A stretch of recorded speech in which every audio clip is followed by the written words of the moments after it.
கர்த்தருடைய பரிசுத்த நாமத்துக்கு ஸ்தோத்திரம். இந்த நாளில் நாம் பார்க்கக்கூடிய வசனம் சங்கீதம் 27:10. பக்தனாகிய தாவீது சொல்லுகிறார், என் தகப்பனும் தாயும் என்னை கைவிட்டாலும் கர்த்தரோ என்னை சேர்த்துக் கொள்வார் என்று சொல்லி. தகப்பனும் தாயும் கைவிடுவது என்பது முற்றிலுமாக நம்மளை புறக்கணிப்பதல்ல. ஒருவேளை நம்முடைய அசட்டை பண்ணக்கூடும், சில காரியங்களை நம்மளுடைய இருதயம் கஷ்டப்படும்படி அவர்கள் செய்யக்கூடும். இப்படி அநேக காரியங்களை அவர்கள் செய்வார்கள். ஆனால் நம்ம பார்க்கும்பொழுது வெளியில எல்லாம் சொல்லும்பொழுது பிள்ளைகள் பெற்றோர்களை கைவிட்டது தான் சொல்வார்கள். ஆனால் யாரும் பெற்றோர்கள் பிள்ளைகளை கைவிட்டதெல்லாம் சொல்ல மாட்டார். ஆனால் வேதத்தில் அப்படிப்பட்ட காரியங்கள் அநேக இடத்தில் உண்டு. தாவீதுடைய வாழ்க்கையில பார்க்கும்பொழுது தாவீதை அபிஷேகம் செய்வதற்கு சாமுவேல் தீர்க்கதரிசி அவர் வீட்டிற்கு கடந்து வந்தார். அப்பொழுது தாவீதுடைய தகப்பன் சொல்லுகிறார் 1 சாமுவேல் 16:11, இவர்கள் எல்லோருக்கும் இளையவன் ஒருவன் உண்டு, அவன் ஆடுகளை மேய்த்துக் கொண்டிருக்கிறான் என்று சொல்லி. இஸ்ரேல் தேசத்திலே அநேக ஆடுகள், மாடுகள், ஒட்டகங்கள் இவைகள்லாம் இருக்கும். ஆனால் அவைகளை மேய்ப்பதற்கு என்று தனியாக மெய்ப்பர்களை வைத்திருப்பார்கள். யாரும் தன் சொந்த பிள்ளையை மெய்ப்பர்களாக வைக்க மாட்டார்கள். யோபுடைய சரித்திரத்தில் நாம் பார்க்கும் பொழுது யோபுக்கு திரளான ஆஸ்திகள் உண்டு. ஆனால் யோபு தன்னுடைய சொந்த பிள்ளைகளை மெய்ப்பனாக வைக்கவில்லை. ஆனால் யோபுடைய பிள்ளைகள் பந்தியில் அமர்கிறவர்களாக இருந்தார்கள்.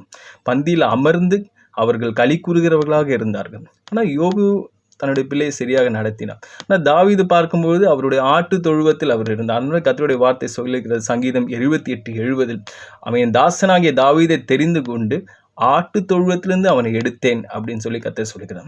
ஆட்டு தொழுவத்திலிருந்து அவனை எடுத்தேன் என்று சொல்லி. யோசேப்பை சிறையிலிருந்து கர்த்தர் எடுத்தார். இஸ்ரவேலை அடிமைத்தன வீடாகிய எகிப்திலிருந்து கர்த்தர் எடுத்தார். தாவீதை ஆட்டு தொழுவத்திலிருந்து எடுத்தார். காரணம், அங்கு அவன் சிறுமைப்படுத்தப்பட்டான் என்று. அது மாத்திரமல்ல, தாவீதுடைய வாழ்க்கையில பார்க்கும் பொழுது அவன் தன் சொந்த சகோதரரால் தள்ளப்பட்டான். அந்த சங்கீதம் 68:9 சொல்லுகிறது, என் சகோதரருக்கு வேற்று மனுஷனும் என் தாயின் பிள்ளைகளுக்கு அந்நியனுமானேன் என்று சொல்லி தாவீது அந்த இடத்துல சொல்லுகிறார். அது மாத்திரமல்ல, தன் சொந்த பிள்ளையாலும் தள்ளப்பட்டான். 2 சாமுவேல் 16:11 அவன் சொல்லுகிறான், என் கற்ப பிறப்பாகி என் குமாரனை என் பிராணனை வாங்க தேடுகிறான் என்று சொல்லி. இப்படி தாய், தகப்பன், பெற்றோர் இவர்கள் ஒரு பக்கம் அவனை தள்ள, இன்னொரு பக்கம் அவனுடைய சகோதரர்கள் தள்ள, இன்னொரு பக்கம் தன் சொந்த பிள்ளை அவனை தள்ளத்தக்கதாக அவனுடைய வாழ்க்கை அவ்வளோ கடினப்பட்டது. ஆனாலும் கர்த்தர் அவனை தேற்றி அவனை இஸ்ரேல் மீது, சமஸ்த இஸ்ரேல் மீதும் கர்த்தர் ராஜாவாக மாற்றினார். அது மாத்திரமல்ல, தாவீதை தான் கர்த்தர் எல்லா இடத்திலும் தாவீது தாவீது தாவீது என்று கடைசி வரைக்கும் கர்த்தர் சொல்லிக் கொண்டே இருப்பார். ஏசாயா 38:5 எசேக்கியா ராஜாவை பார்த்து கர்த்தர் சொல்லுகிறார், உன் தகப்பனாகிய தாவீதின் தேவனாகிய கர்த்தர் உனக்கு சொல்லுகிறது என்னவென்றால், உன் விண்ணப்பத்தை கேட்டேன், உன் கண்ணீரை கண்டேன் என்று சொல்லி கர்த்தர் சொல்லுகிறார். அது மாத்திரமல்ல, வெளிப்படுத்தினல் விசேஷம் வரைக்கும் கர்த்தர் தாவீதை நினைவு கூர்ந்தார். அவன் வெளிப்படுத்தினல் விசேஷம் என்பது வேதத்தினுடைய முடிசூடப்பட்ட மகுடம் எனப்படும். காரணம், மற்ற புஸ்தகங்களெல்லாம் படித்து அதன்படி நடக்க வேண்டும், அப்படிதான் நன்மை. ஆனால் வெளிப்படுத்தினல் விசேஷத்தில் மாத்திரம் வெளிப்படுத்தினல் விசேஷம் 1:3 சொல்லுகிறது, இந்த தீர்க்க தரிசன வசனங்களை வாசிக்கிறவன், கேட்கிறவன், அதன்படி நடக்கிறவன் பாக்கியவான் என்று சொல்லி நம்ம பார்க்கிறோம். வாசிக்கிறது, கேட்கிறது, அதுலேயும் ஒரு நன்மை உண்டு. அப்படிப்பட்ட ஒரு புஸ்தகம் தான் வெளிப்படுத்தின விசேஷம்.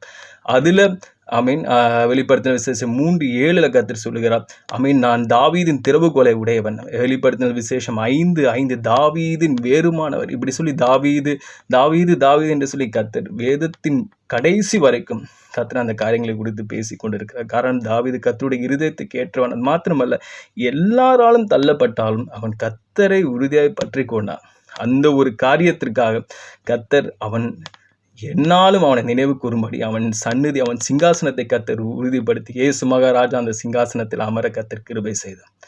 ஒருவேளை தகப்பனும் தாயும் நம்மை தள்ளிவிடலாம். ஆனால் நம் தகப்பனும் தாயும் தள்ளிவிட்டாலும் அதற்கேற்ற ஒரு அன்பு கர்த்தரிடத்தில் உண்டு. அதனால கர்த்தருடைய வார்த்தை சொல்லுகிறது சங்கீதம் 68:5, அவர் திக்கற்ற பிள்ளைகளுக்கு தகப்பன் என்று. அது மாத்திரமல்ல, கர்த்தருடைய அன்பு என்பது தாய் தகப்பன் அன்பிற்கு நிகரான ஒரு அன்பு. சங்கீதம் 103:13 கர்த்தர் சொல்லுகிறார், தகப்பன் தன் பிள்ளைக்கு இறங்குவது போல் நான் எனக்கு பயப்படுகிறவர்களுக்கு இறங்குவேன் என்று சொல்லி கர்த்தருடைய வார்த்தை சொல்லுகிறது. அது மாத்திரமல்ல, ஏசாயா 66:13 கர்த்தர் சொல்லுகிறார், ஸ்திரீயானவள் தன் கற்பத்தின் பிள்ளைக்கு இறங்காமல் தன் பாலகனை மறப்பாளோ, அவள் மறந்தாலும் நான் உங்களை மறப்பதில்லை என்று ஏசாயா 49:15 கர்த்தருடைய வார்த்தை சொல்லுகிறது. அவள் மறந்தாலும் நான் உங்களை மறப்பதில்லை. ஏசாயா 66:13 சொல்லுகிறது, ஒரு தாய் தேற்றுவது போல் நான் உங்களை தேற்றுவேன், நீங்கள் எருசலேமிலே தேற்றப்படுவீர்கள் என்று சொல்லி. எருசலேமிலே தேற்றப்படுவீர்கள் என்று சொல்லி கர்த்தர் சொல்லுவார். ஒரு தாய் தேற்றுவது போல் நான் உங்களை தேற்றுவேன் என்று சொல்லி கர்த்தருடைய வார்த்தை சொல்லுகிறார். அப்படி என்றால் என்ன?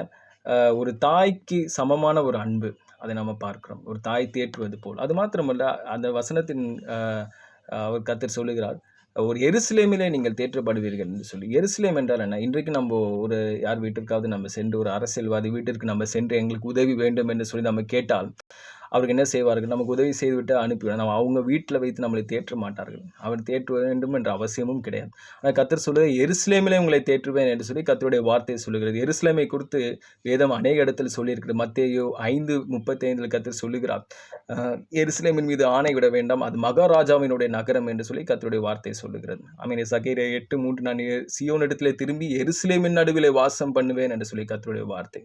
சங்கீதம் 135:21 கர்த்தர் சொல்லுகிறார், எருசலேமில் வாசமாக இருக்கிற கர்த்தருக்கு சீயோனிலிருந்து ஸ்தோத்திரங்கள் உண்டாவதாக என்று சொல்லி. எருசலேமில் வாசம் பண்ணுகிறவர், எருசலேமின் நடுவிலே வாசம் பண்ணுகிறவர், எருசலேமினுடைய மகாராஜா, அப்படிப்பட்ட நகரத்தில் கர்த்தர் நம்மளை வைத்து தேற்றக்கூடியவராக இருக்கிறார். ஆமென். அது மாத்திரமல்ல, ஏசாயா 49:15 இங்கேதான் கர்த்தர் முதல்ல ஒரு தாயின் அன்பிற்கு தன்னை ஒப்பிட்டு காண்பித்தார். அடுத்து தாயின் அன்பை காட்டிலும் பெரிய அன்பு. ஆமென். ஏசாயா 49:15 கர்த்தருடைய வார்த்தை சொல்லுகிறது, ஸ்திரீயானவள் தன் கற்பத்தின் பிள்ளைக்கு இறங்காமல் தன் பாலகனை மறப்பாளோ, அவள் மறந்தாலும் நான் உங்களை மறப்பதில்லை என்று சொல்லி கர்த்தருடைய வார்த்தை சொல்லுகிறது. அவள் மறந்தாலும் நான் உங்களை மறப்பதில்லை. அப்படி மறப்பாளோ என்று கர்த்தர் சொல்லும்போது, ஸ்திரீயானவள் தன் பிள்ளையை மறப்பாளோன்னு சொல்லும்போது அது நடக்காத ஒரு காரியம் தான். ஆனால் அதுவே நடந்தாலும் நான் உன்னை மறப்பதில்லை என்று சொல்லி கர்த்தருடைய வார்த்தை சொல்லுகிறது. ஆமென். நம் சொந்த தாய் தகப்பன் நம்மை விட்டு விலகலாம், ஆனால் கர்த்தர் சொல்லுகிறார், நான் தாய் தகப்பனா இருந்து உன்னை நேசிப்பேன் என்று சொல்லி. அது மாத்திரமல்ல, அதை காட்டிலும் அதிகமாய் நேசிப்பேன். நம் தாய் தகப்பனுக்கு, நம் சகோதரருக்கு, இவர்களுக்கெல்லாம் ஒரு லிமிட் இருக்கு. அவ்வளவுதான். அந்த லிமிட்டை தாண்டி அவர்களால் நமக்கு எதுவும் செய்ய முடியாது. ஆனால் கர்த்தர் அப்படி இல்லை. 1 தீமோத்தேயு 6:15 சொல்லுகிறது, ஒருவராய் நித்தியானந்தமுள்ள ஏக சக்கராதிபதியும் ராஜாதி ராஜாவும் கர்த்தாதி கர்த்தனும் ஒருவராய் சாகாமை உள்ளவரும் ஒருவரும் சேரக்கூட ஒளியில் வாசம் பண்ணுகிற மனிதர்கள் ஒருவனும் கண்டிராதரும் காணக்கூடாதருமாய் இருப்பார். அப்படிப்பட்ட வல்லமை உள்ள கர்த்தர் நமக்கு தகப்பனும் தாயுமாக இருக்கும் பொழுது நாம் யாருக்கும் அஞ்ச வேண்டாம். நீங்கள் நிச்சயமாகவே எருசலேமிலே தேற்றப்படுவீர்கள், மகாராஜாவின் நகரத்தில் தேற்றப்படுவீர்கள். கர்த்தர் உங்களோடு கூட இருக்கிறார். கர்த்தர் உங்களை ஆசீர்வதிப்பார்.